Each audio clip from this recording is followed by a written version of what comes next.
Hey everybody, John Briggs, CFP, Vice President at Palmacia Wealth Management. Wanted to do this last video on 50 years old, wants to retire in 15 years at 65, maybe either hasn't put any money away or maybe wants to save another big chunk. Maybe they have kids that just went off to school or mortgage just got paid off. I want to show you how to be able to save another $1 million or your first $1 million and be able to have a $50,000 a year retirement paycheck. Again, all in today's dollars.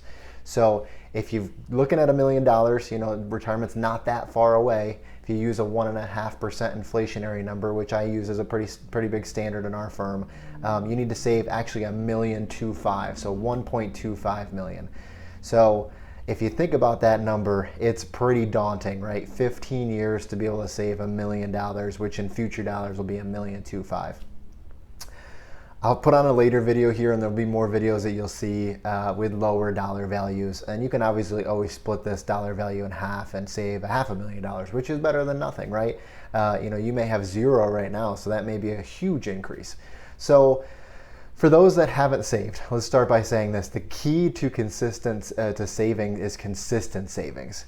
It's not just to put money away every once in a while when you got a big paycheck. It's to every single month, to every single week, put a little bit of money away, pay yourself first, put some money away into some sort of retirement account or after-tax account or 401k, maybe at work or something that you have, to be able to put money away on a consistent basis. That's for both growing that dollar value as well as taking advantages of the ups and downs of the market. They call it dollar cost averaging. So for those that are 50, you got 15 years left, you have to save about $900 a week, so $3,600 a month, to be able to get to that $1 million today's dollars number. That's a pretty big number. For a lot of clients, again, that you don't have that type of money to save. You'll see other videos on here that do show you how do you save $100 a month or $200 a month, and what does that get you at the end of 10, 20, 30 years. That may be a better video for you. For those that do have enough income to make it work, but maybe don't have it in the budget or whatever, two parts. Part one is start with saving something. Part two is sit down with somebody that can take a look at your spending plan. So I have a lot of clients that make really good money and they just can't figure out how to save more. There's a few ways to do it. There's no magic about it, but there's ways to save more money to make sure that you do have that money to put away towards investments and things like that. So sit down with somebody, build a spending plan, put that money away. For those who have already put money away and they're saying, well, how do I save another $500,000 or another $1 million? Maybe my mortgage just got paid off, or my kids just went out to school or went off to out of college and graduated, and now I have extra money.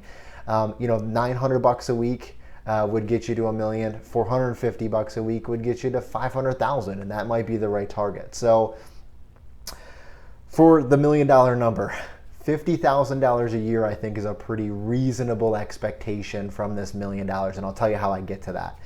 So $1 million, you got it in a lump sum, you're 65 years old.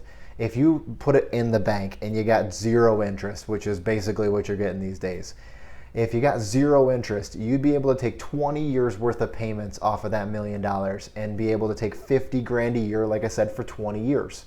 So it brings you from 65 to 85.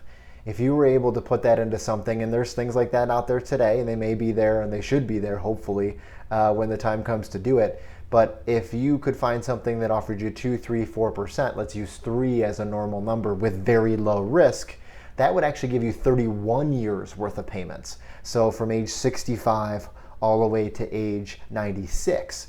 That is a pretty easy retirement plan in terms of 96 is a lot older than most clients plan to be able to make it to. So take a look at those numbers. $50,000 a year on top of your pension, on top of your Social Security. May or may not have a pension. Those numbers should be enough to be able to give you what you would want to have to cover at least your basic expenses coming in. So let's talk about how to invest. So for a lot of clients that are doing it themselves or in a 401k plan, my biggest suggestion is to look towards very low cost options. Go to an ETF or a low cost or no cost mutual fund that they have out there. There are a lot of them out there on the platforms that are either do-it-yourself side or in a 401k or a 403b. Make sure you're looking at those as probably the best option for you to invest in. I think if you're not going to enlist the support of an investment manager, it really is just get it as cheap as you can, put it into a broad market like the S&P 500 fund or something that encompasses a lot of different pieces of the overall market, and just continue to put money away in good markets and in bad. And long term, you will be okay. You'll have enough money. A little plug to our firm. We really believe in active management, which would be the opposite. It'd be buying 20 or 30 different individual stocks, as well as maybe some ETFs and some individual bonds to build a portfolio to get you that extra return, or to take a little bit less risk and get you that same return.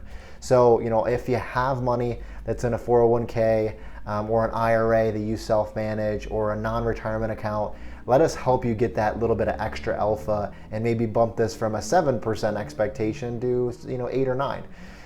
In terms of a rate of return, and that really goes back to the risk that you're taking. Every client is different. For me, if you're 50, you still got 15 years. In my head, I still think you can be really aggressively invested versus what I see a lot of clients being invested in today. I can't tell you how many clients that are 50 years old, even late 40s, and they don't really have any risk that they're taking. And because of that, they're kind of following the market. They're getting some return, but they're not really going and shooting for that longer term, 7%, 6, 7, 8% that you really want to get. So one thing I can say is take a look at your portfolio, sit with somebody, do something like maybe a Riskalyze, which is a tool that we use at our firm, and it gives you your risk score. You answer a questionnaire, it gives you a risk score, and it says you should be a 70-30 investor, 70% stocks, 30% bonds. Maybe you should be 80-20 or 60-40, but it'll give you more of an appropriate expectation of what you should be putting your money into, rather than just saying, based on my age, here's a target date fund that I'm gonna retire in 2030 or 2040. Here's a target date fund that I'm gonna throw my money into. That may not be the best solution and may not be the best savings on fees. If you like this video, if you want to take a little bit of time to talk more, in the corner you'll see a 30-minute Zoom session available, as well as a 30-minute phone call. We run a virtual office. We have obviously physical locations, but we have so many clients that want information when and where they want it, at their couch, at their office. Sometime later at night on the weekends. We want to be able to be there for you through some of these educational videos, as well as technology. So if you need something, click on one of those. Hope you have a good day, and hopefully you got something out of this video.